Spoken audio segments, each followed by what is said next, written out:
This is Democracy Now!, democracynow.org, The War and Peace Report. I'm Amy Goodman. Russia's vowing to keep its troops in the Ukrainian region of Crimea in what has become Moscow's biggest confrontation with the West since the Cold War.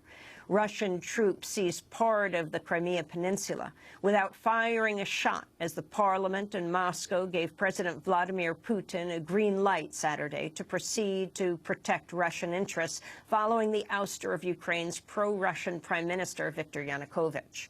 Crimea houses a major Russian naval base and is the only Ukrainian region that has an ethnic Russian majority. It was a Russian territory until it was transferred to Ukraine in 1954 during the Soviet era.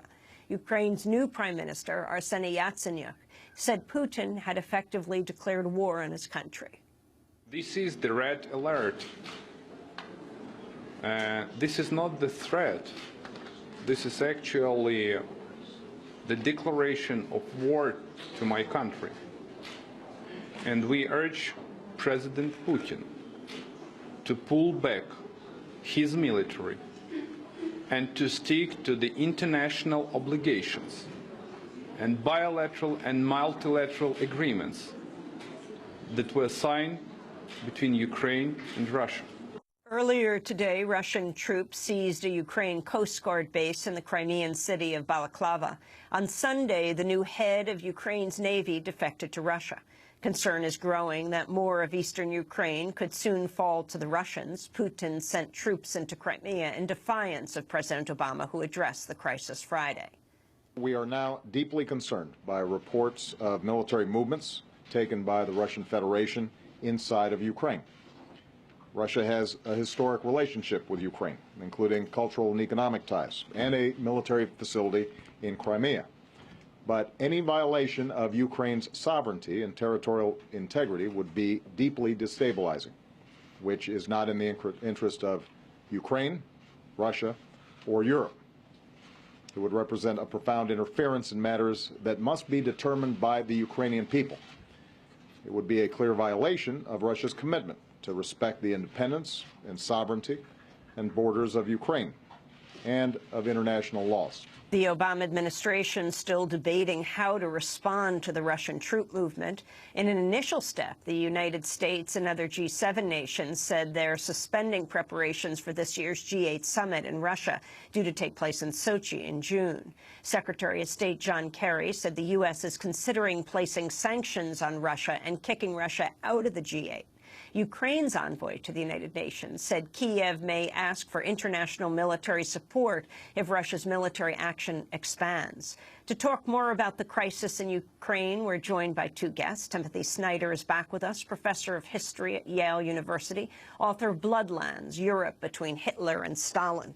His latest piece for the New York Review of Books is titled Ukraine, the Haze of Propaganda. He's joining us from Vienna, Austria.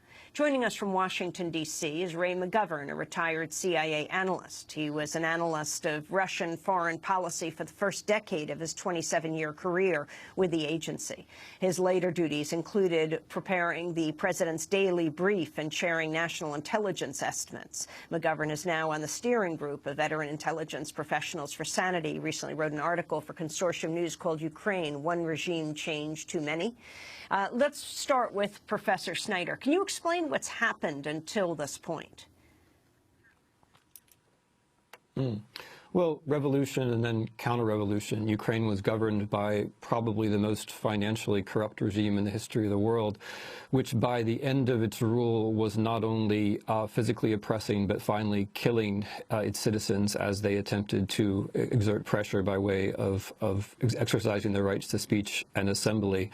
This president left after an agreement according to which presidential elections were going to be called, leading to a change of power where power shifted in Ukraine from the streets to the parliament, where it resides now. The constitution in Ukraine has been changed such that Ukraine has now become, instead of a super-presidential authoritarian regime, a parliamentary democracy, and elections have been called for this coming May.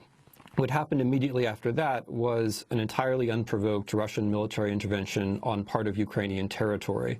The goal of this seems to be twofold. First of all, defensive from Putin's point of view, to prevent this sort of thing from happening again in Russia. If you can create the image of chaos in Ukraine, and of course invasions have a way of creating such images, then you can make Russians believe that what's happened in Ukraine is entirely unattractive. The second goal, the long-term goal, and the more offensive goal, is to propound an alternative idea of what European civilization means.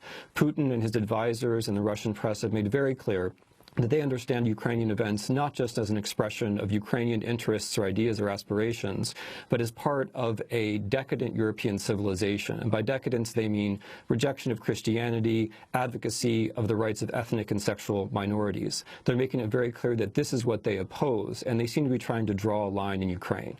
Of course, these issues are not central to Ukrainians themselves. What Ukrainians were campaigning for was something like the rule of law. And what they're concerned about now is also very simple, namely the territorial integrity of their own state as it's been being invaded by an outside force.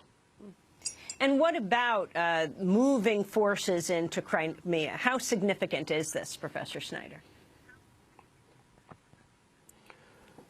Well, it's probably the worst thing that has happened in Europe since the Yugoslav wars. It's a desperately dangerous thing to do. For one thing, it's a violation of all conceivable international law and standards. It's a violation of the Charter of the United Nations. It's a violation of the Helsinki Final Act.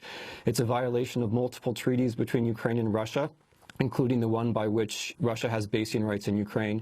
It's a violation of the 1994 agreement between Ukraine, Russia, the U.S., and the United Kingdom, according to which Ukraine, which was then the third largest nuclear power in the world, gave up all of its nuclear weapons, filled up its silos, and planted daisies on the top of them. So what this precedent shows, among other things, is if you give up your nuclear weapons, you're inviting invasion from neighboring powers. That's a horrible lesson apart from anything else. But what this is an entirely unprovoked act of military aggression in the middle of Europe, between where one very large military power is engaging or provoking another very large state. What has already happened is quite bad. For no reason whatsoever, one state is being asked to concede part of its territory.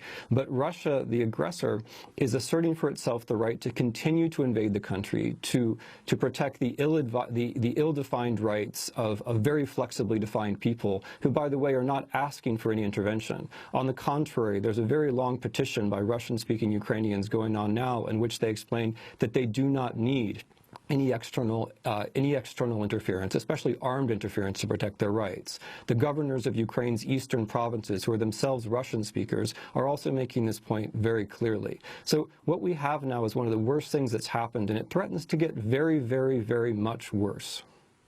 We're speaking with Professor Timothy Snyder of Yale University and Ray McGovern. Ray McGovern is a former senior CIA analyst whose duties included prepping the president's daily brief for President George H.W. Bush. We'll be back with them in a minute.